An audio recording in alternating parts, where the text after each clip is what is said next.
bună seara. Domnul Gabriel? Eu sunt, dar cine-i? Laurențiu la telefon. Sunt un verișor de-a lui Irina, care a fost prietena dumneavoastră până... No, și care-i baiul? Păi nu-i niciun bai, v-am sunat doar să vă zic așa că eu sunt un văr de ei tare bun și tare mi s-o plâns și așa de mult suferă că v-ați despărțit și mi-a zis că v-ați despărțit de curând și e păcat că ea... O iubesc și acum, doar că... Mi-a zis că v-ați despărțit de la motanul pe care l-avea, că avea un motan și am zis că ăsta a fost... Eu nu mai putem suporta, numai motan, toată relația era legată de motanul ăsta. Nu se poate așa ceva.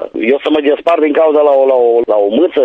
Ați avut probleme cu motanul ăla sau ce? Irina avea motanul înainte de a fi dumneavoastră cu ea. Păi da, că e de lăsat de mătușa ta, că e mama ei. Să ne la motan mai mult ca la mine. Toată ziua mâncare de mâți, numai în frigider, când deschidem eu ușa, apoi... numai pește, numai pipote, numai tele încolo. Apoi cum să mai mânci după ce vii de la lucru, deschizi frigiderul, numai mâncare de mâți. Veneam sătul acasă, că să nu mai măr la frigider, da. Meream și eu cu băieții la 2-3 beri. Și apoi el mă sâmța, câtă noaptea urla, câtă noaptea stătea, făcea ca tăți nebunii. Cine, motanul? Motanul. Și apoi asta imediat spunea, erai mers cu băieții la beri. Păi și nu vii acasă să... Nu, dar hai să spun altceva. Păi dar închipui tu când în momentele alea când făceam și noi păi păr de la mâța aia și în chiloți avem. Tot numai se prindea și suntem bărbați acum și de prezervativ se prindea părul ăla. Părul de mâță? Da, o însărăcie, nu. Tocmai din cauza asta să știi că nu mai măs, adică am dat de ales, ori eu, ori motanul ăla. Și nu vreau să renunțe la motan? Nu, că e de la mămică sa și apoi na.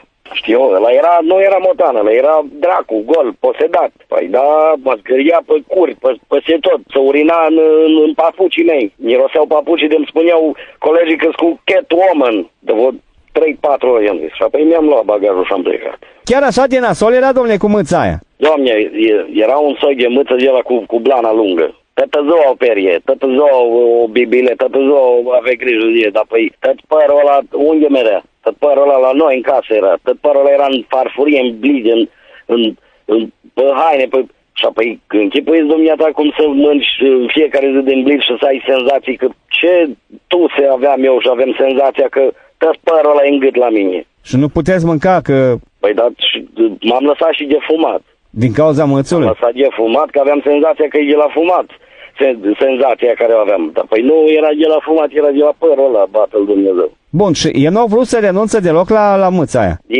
Nimic. Ce? Mi-a zis că nu, ea ține, iubește mâța aia așa. Apoi tot e are haine pentru mâță. Are hainele, băga mașina de spălat împreună cu hainele mele. Tot părul ăla era pe blugii mei, pe ploverele, cămășile mele. Într-o seară am pus ciorapii pe calorifer, la uscat, la baie. Nu mai spun de mocheta aia care era o mochetă în baie care să nu fie frig la mâță, să nu răcească mâța, motanul. Și apoi nu-ți imaginezi, dumneata, cum mirosea mocheta aia. Să-mi pun eu ciorapii la uscat acolo. Stați un pic, ce, avem mochetă? Da, o mochetă în baie unde să nu răcească mâța, să nu stie pe gresii. Și apoi toată mocheta aia, cum puța, domnule, păi țănite, tot pișatul, tot era acolo. Tot. Și apoi când meream eu la baie, puneam tălpile jos, trebuia să măr la duș imediat. Și apoi las ciorapii acolo și dimineață când măr să-mi iau ciorapii, plin de păr de mâță. Și apoi odată am luat cotoiul ăla și l-am zburat odată în cameră și de acolo dă-i scandalul. Cel mai bine era când eu eram singur acasă. Lăsam motanul, eu băgam motanul în șifonier. Și apoi lăsam motanul, odată l-am și uitat acolo. Unde? În șifonier. Așa. Și apoi dă-i scandal când a venit ea acasă, că de ce n-am eu grijă de mâță și de și o chinui. Așa, ați băgat motanul în șifonier acolo? Tot timpul băgam acolo ca să pot sta și eu liniștit. Dă-i ceartă și apoi țara nici în pană mai mers cu mine. Păi ce, m-a refuzat? Cum? Eu chinui motanul? Păi cum? Eu sunt un animal? Apoi nu merit absolut nimic, nici dragoste, nici nimic. Chiar v-a iubit și îi pare rău că v-ați despărțit până la urmă, că... Na. Domnul meu, eu încă o iubesc, dar nu pot trece peste tot părul ăla.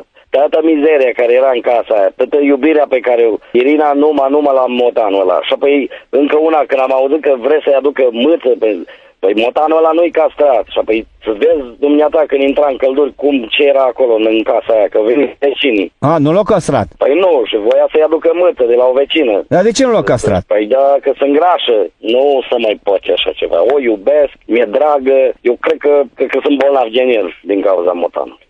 Una cu țigara, că m-am lăsat, tușezi numai, și apoi doctorul mi-a zis, dar păi cât păr ai înghețămata, cât păr ai în plămân și apoi în stomac, pune și dumneata, distrug sănătatea, fie cum o arăta ea Irina, dar păi eu nu mor acum pentru un motan. Și nu se mai poate face nica? Dacă scapă de motan, apoi eu sunt omul ei. Dar eu nu cred lucrul ăsta, pentru că e tătă numai mâța aia. Îmi pare rău, sincer să fiu, că să știți că Irina o ține la dumneavoastră și chiar...